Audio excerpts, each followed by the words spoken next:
दोस्तों, आज की इस वीडियो में हम आपको एक ऐसी बीवी का वाकया सुनाने वाले हैं जो कई दिन तक अपने शौहर की कब्र पर बैठकर रोती रही। फिर अचानक शौहर अपनी कब्र से बाहर निकला और फिर जो कुछ हुआ उसके बारे में जानकर यकीनन आपके भी रोंगटे खड़े हो जाएंगे। इसीलिए आज की ये वीडियो आप सभी के लिए बहुत ही ज्यादा खास है। आप इस वीडियो को पूरा जरूर देखें और वीडियो को लाइक करने के साथ चैनल को सब्सक्राइब जरूर कर लीजिएगा। दोस्तों, हमारे करीब के गांव में एक साजिद नाम का लड़का रहता था जो कोई खास पढ़ा लिखा हुआ नहीं था और ना ही उसकी कोई खास शक्ल सूरत थी। इस वजह से वो कहीं पर भी उसकी शादी नहीं हो रही थी। लेकिन उसकी खूबसूरत कज़न थी जिसका नाम जरीना था, जिससे वो दिल ही दिल में बहुत ज्यादा मोहब्बत करने लगा था। एक दिन साजिद ने अपने घर वालों से कह दिया कि मैं अपनी उसके साथ शादी करना चाहता हूं। इसीलिए फिर साजिद के घर वालों ने इस बात पर जोर दिया तो जरीना ने हां कह दिया और दोनों का निकाह हो गया और रुखसती भी हो गई। फिर जब जरीना साजिद के घर पहुंच गई और जब उसके साथ रहने लगी तब उसे यह पता चला कि ये लड़का तो वाकई में एक जाहिल इंसान है। ये देखकर वो सोच में पड़ गई। उसकी ना शक्ल सूरत थी और ना ही उसमें कोई अक्ल है। मेरी सारी जिंदगी इस जाहिल इंसान के साथ में कैसे गुजरेगी? बस यही बातें सोचकर जरीना ने अपने दिल ही दिल में साजिद को नापसंद करना शुरू कर दिया था। लेकिन वो खामोश रही। और दोस्तों, शादी के 3-4 दिन के बाद आम तौर पर दुल्हन अपने माँ बाप के घर में चली जाती है। वैसे ही यह लड़की भी अपने घर चली गई, ये सोचकर कि मैं कभी भी इस घर में वापस नहीं आऊंगी। लेकिन उसको अपने माँ बाप के साथ में बात करने की हिम्मत ना हो रही थी। इसीलिए क्योंकि एक तो उनका करीब का रिश्ता था और दूसरा उसने खुद शादी के लिए हां की थी। तीसरे दिन साजिद अपनी बीवी को लाने ससुराल पहुंच गया और अपनी बीवी को साथ लेकर वो चल पड़ा। अब उन्हें एक गांव से दूसरे गांव में जाना था। रास्ते में बीवी ने शौहर से कहा कि मुझे बहुत जोर की प्यास लगी है। तो करीब ही एक कुआं था। शौहर उसके पास गया और अपनी गठरी एक तरफ रख दी और फिर डोल के जरिए पानी बाहर निकालने लगा। ये देखकर शैतान ने बीवी के दिल में ऐसी बात डाली कि उसने जाकर पीछे से अपने शौहर को धक्का दे दिया और जिससे उसका शौहर कुएं में जा गिरा। बीवी ने अपने दिल में सोचा कि ये तो यहां पर मर जाएगा और मेरा हमेशा हमेशा के लिए उससे पीछा छूट जाएगा। ऐसी बातें सोचती हुई वो वापस अपने बाप के घर चली गई और उसने जाकर औरतों वाले नखरे करने शुरू कर दिए। वो रोती हुई अपने घर पहुंची। बाप ने जब अपनी बेटी को रोते हुए देखा तो उसने पूछा कि बेटी क्या हो गया है? तो उस पर बेटी ने बताया कि मेरा शौहर मुझे एक जगह पर बैठाकर पता नहीं कहां चला गया। काफी देर इंतजार करने के बाद भी वो नहीं लौटा, इसीलिए मैं घर वापस आ गई हूं। तो ये सुनकर बाप ने कहा, वो तो बहुत बड़ा बेवकूफ इंसान है, हमारी बेटी को इस तरह से कैसे लावारिस छोड़कर चला गया। तो प्यारे दोस्तों, ये तो हुई इधर की बात। अब उधर की बात सुनिए। जब उसका शौहर पानी में गिरा तो उसने अपनी जान बचाने के लिए अपने हाथ पांव मारे तो उसका एक हाथ उस रस्सी पर पड़ गया जिसके साथ में वो डोल बंधा हुआ था। उसने उस रस्सी को मजबूती से पकड़ लिया और इस तरह से वह कुएं से बच गया।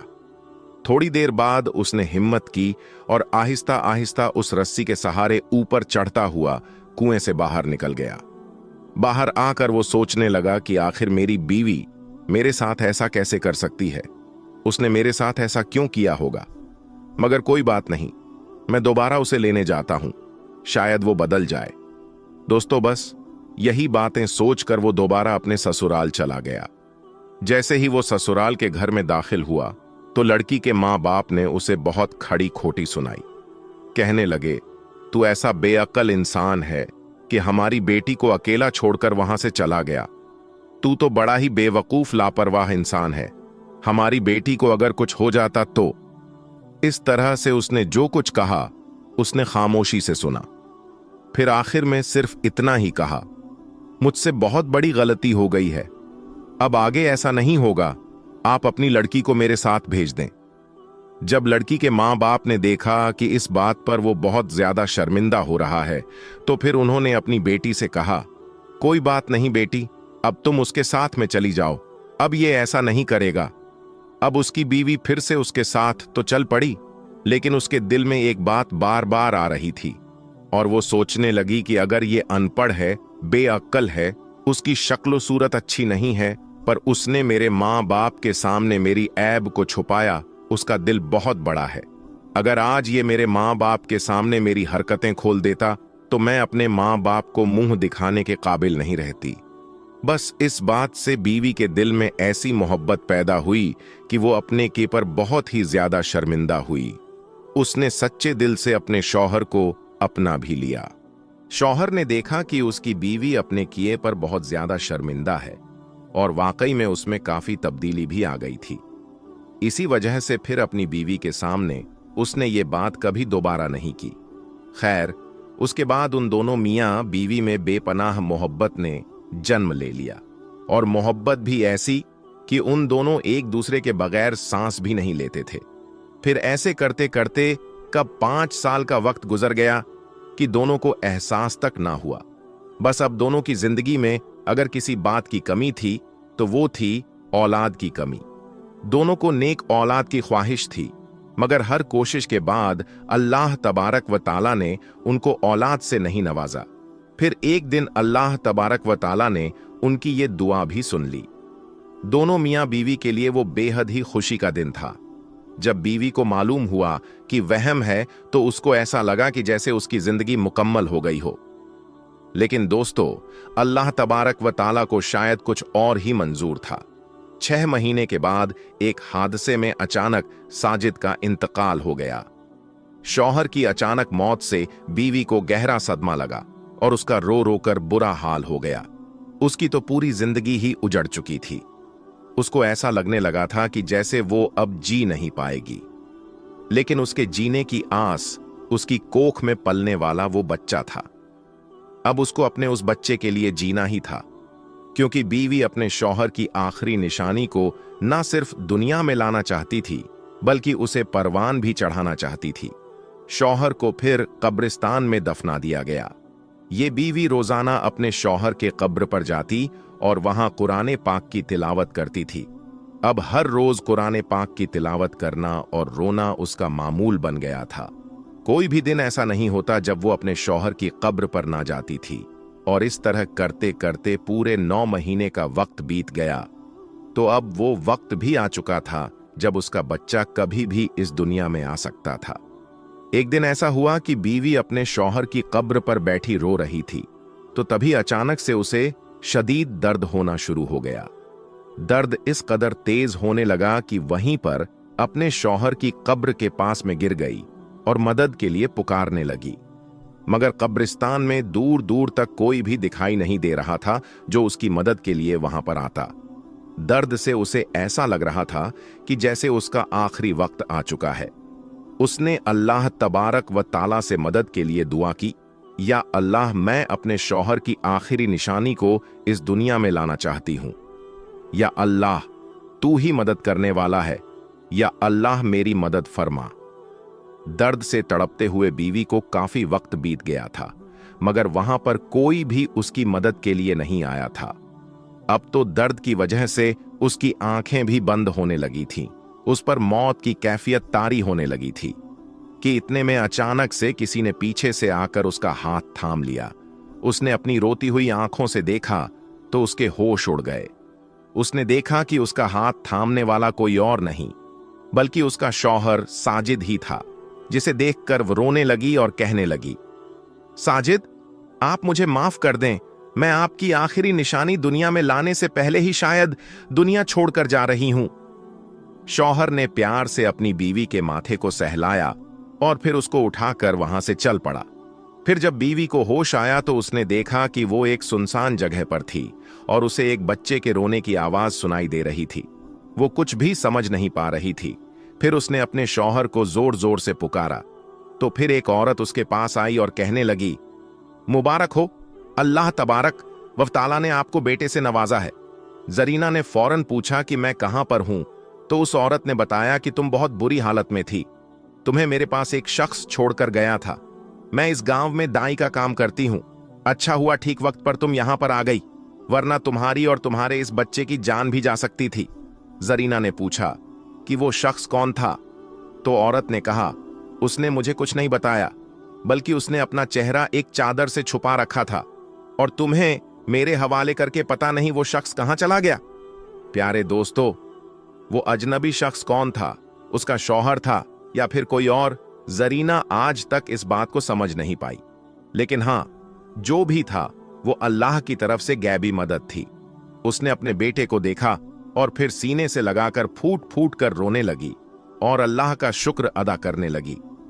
आज सालों बीत गए, लेकिन जरीना ने अपने शौहर की कब्र पर जाना आज तक नहीं छोड़ा। जरीना आज तक अपने शौहर को नहीं भूल पाई। वो खुश है कि उसके शौहर की आखिरी निशानी यानी कि उसका बेटा उसके साथ में है। दोस्तों, इसी तरह का एक और वाकया सच्ची हिकायत और नसीहत की किताब से आपको बताते हैं। एक साहब कहते हैं कि मैं हर जुमा को सुबह फज्र की नमाज के बाद अपने वालिद साहब की कब्र पर जाया करता था और उनकी कब्र पर जाकर फातिहा खानी करता था, और उसके बाद मैं वहीं से अपने काम की तरफ निकल जाया करता था। एक बार ऐसा हुआ कि मैं जुमे के रोज सुबह फजर की नमाज के बाद कब्रिस्तान गया। मैंने जैसे ही कब्रिस्तान में अपना पहला कदम रखा तो मैं बहुत हैरान और परेशान हो गया, क्योंकि उस दिन कब्रिस्तान में ऐसी खुशबू आ रही थी कि ऐसी खुशबू मैंने आज तक कभी नहीं सूंघा था, और ना ही ऐसी महक मैंने उससे पहले महसूस किया था। आज मैंने उस नए खुशबू को कब्रिस्तान में महसूस किया था, और उस खुशबू ने मुझे बेचैन कर दिया, क्योंकि वो खुशबू किसी भी तरह से इस दुनिया की खुशबू नहीं लग रही थी। खैर, उसके बाद मैं अपने वालिद साहब की कब्र पर पहुंचा और फातिहा खानी करने लगा।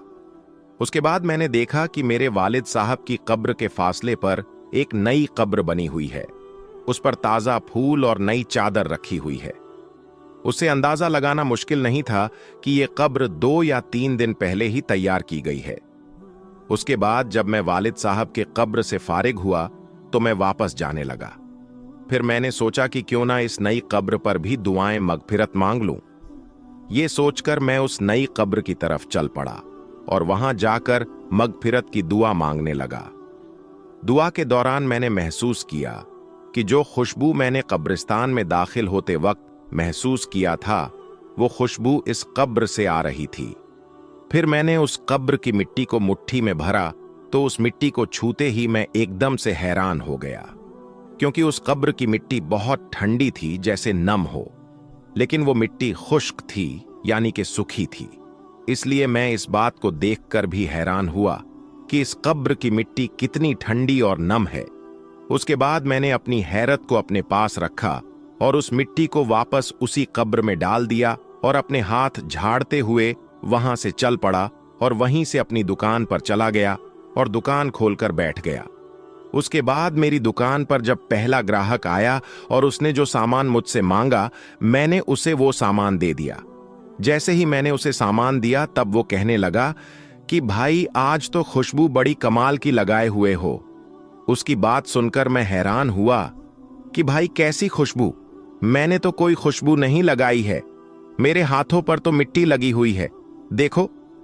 ये सुनकर वो ग्राहक कहने लगा, क्यों मजाक कर रहे हो भाई, आपने बहुत अच्छी खुशबू लगाई है, और वो भी ऐसी खुशबू की मैंने इससे पहले कभी भी महसूस नहीं की। इतना कहते हुए वो ग्राहक वहां से चला गया। अब मैं पहले ही हैरान था और फिर उसकी बातों को सुनकर और भी हैरानगी में पड़ गया।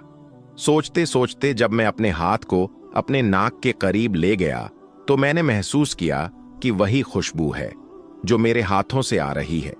उसके बाद पूरे दिन मैं उस नई खुशबू को महसूस करता रहा।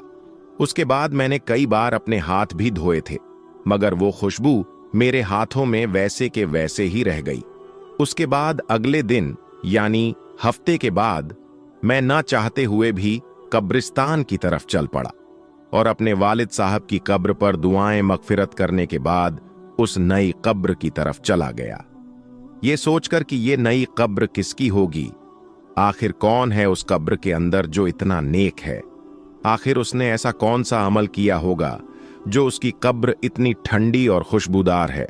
उसने ऐसा कौन सा काम किया होगा जिसकी बदौलत उसको इतना बड़ा इनाम मिला होगा? यही बात सोच सोच कर मैं बहुत ज्यादा परेशान हो रहा था। यही बात सोचता हुआ मैं उस कब्रिस्तान के काम करने वाले के पास जा पहुंचा और उसे पूछा कि भाई ये कब्र किसकी है? तो उसने मुझे बताया कि साहब ये कब्र एक औरत की है। ये जानकर मैं और ज्यादा हैरान हुआ और सोचने लगा कि भला उस औरत को यह शानदार मुकाम किस तरह से मिला होगा।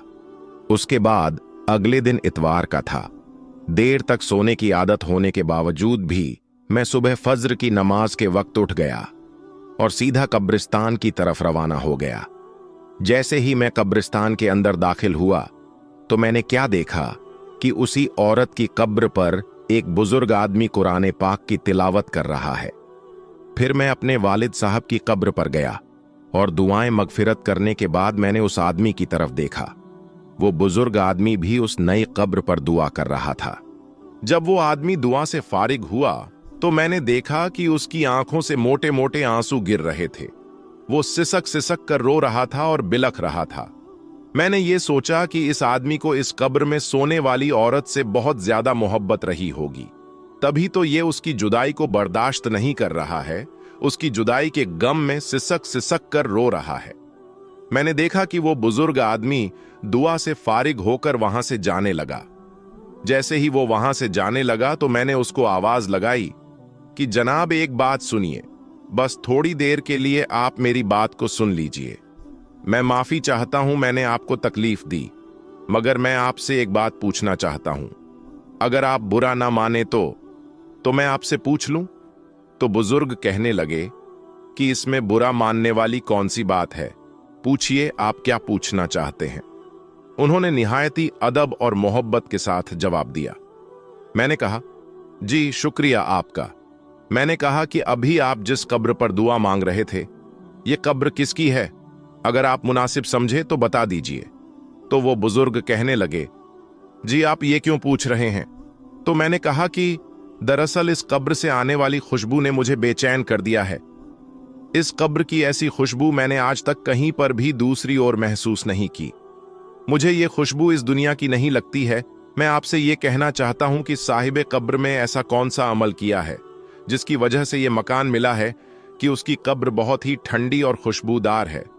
ये सुनकर उस बुजुर्ग ने ठंडी आह भरी और कहने लगे कि कब्र ठंडी और खुशबूदार क्यों ना होगी, उसने अल्लाह को राज्य ही इस तरह से किया है। जी मैं यही तो जानना चाहता हूं कि उसने ऐसा कौन सा ऐसा अमल किया है, ऐसा कौन सा काम किया है जिससे उसको ये इनाम मिला है। तो वो बुजुर्ग कहने लगे कि ये मेरी बीवी की कब्र है। 30 साल का हमारा साथ रहा है। मैं 4 बहनों का एक लौता भाई हूं। मेरी बहनों को और मेरी मां को मेरा सेहरा देखने का बहुत शौक था। जैसे ही मैं किसी काम पर लगा तो उन्होंने चांद जैसी दुल्हन तलाश करनी शुरू कर दी। फिर कुछ ही दिनों में लड़की भी ढूंढ निकाली और उसके साथ मेरी शादी करवा दी। मेरी मां और मेरी बहन अपनी अरमान दिल खोलकर पूरे किए। उसके बाद शादी की पहली रात ही मैंने उसका घूंघट उठाने से पहले ही अपनी पग उसके कदमों में रख दी और साफ साफ अल्फाज में उसको बता दिया कि आप मुझे माफ कर दो, मैं आपका हक अदा नहीं कर सकता। मैं इस लायक नहीं हूं कि मैं आपकी ख्वाहिश को पूरी कर सकूं। यानी कि मैंने उसको साफ साफ बता दिया कि मैं एक नामर्द इंसान हूं। मैं शादी नहीं करना चाहता, मगर मैं अपनी मां और बहनों की खुशी के खातिर खुद गर्ज बन गया और सिर्फ उनके ख्वाहिश के लिए आपसे शादी की है। अब अगर आप चाहो तो मुझे छोड़कर जा सकती हो। यह सुनकर मेरी बीवी ने मेरी पग उठाई और वापस मेरे सर के ऊपर रख दी। फिर कहा कि आप जैसे भी हो, आप मेरे सुहाग हो, मेरा नसीब हो, मुझे अब आपके साथ ही रहना है। उस दिन के बाद अल्लाह की उस बंदी ने मेरे साथ 30 साल का वक्त गुजार दिया। मेरे घर वालों की हर कड़वी बात को बर्दाश्त किया, बांझ होने के ताने सुने, मगर मेरा पर्दा रखा। अल्लाह कैसे उसकी कब्र को ठंडा और खुशबू ना करता, जिसने इस दुनिया में पाक और साफ जिंदगी गुजारी हो। इतना कहते हुए वो बुजुर्ग जारो कतार रोने लगे और कहने लगे कि इस औरत ने 30 सालों तक सब्र किया है और सबसे बड़ी बात तो ये है कि उसने मेरा पर्दा रखा है। और यही वजह है कि अल्लाह ताला ने जन्नत के बागों में से एक बाग उसको अता किया है। फिर वो बुजुर्ग कहने लगे, बस मैं आपसे यही बात कहना चाहता हूं कि अगर किसी औरत से आप वफा चाहते हो तो उसको वक्त दो, उसको मोहब्बत दो, उसको भरोसा दो, और सबसे बड़ी बात, उसे इज्जत दोगे तो वो आपके लिए जान दे देगी, मगर आपके साथ वो कभी भी बेवफाई नहीं करेगी। और ऐसी औरत जो सब्र करती है, अपने शौहर की खामियों को और कमियों को छुपाती है, ऐसी औरत का बहुत बड़ा मकाम होता है। दोस्तों, अगर आपको ये वीडियो जरा भी पसंद आई हो तो इस वीडियो को एक लाइक करके चैनल को सब्सक्राइब जरूर कर लीजिए। आज की इस वीडियो में बस इतना ही। हम मिलेंगे आपको अगली वीडियो में। तब तक के लिए अल्लाह हाफिज।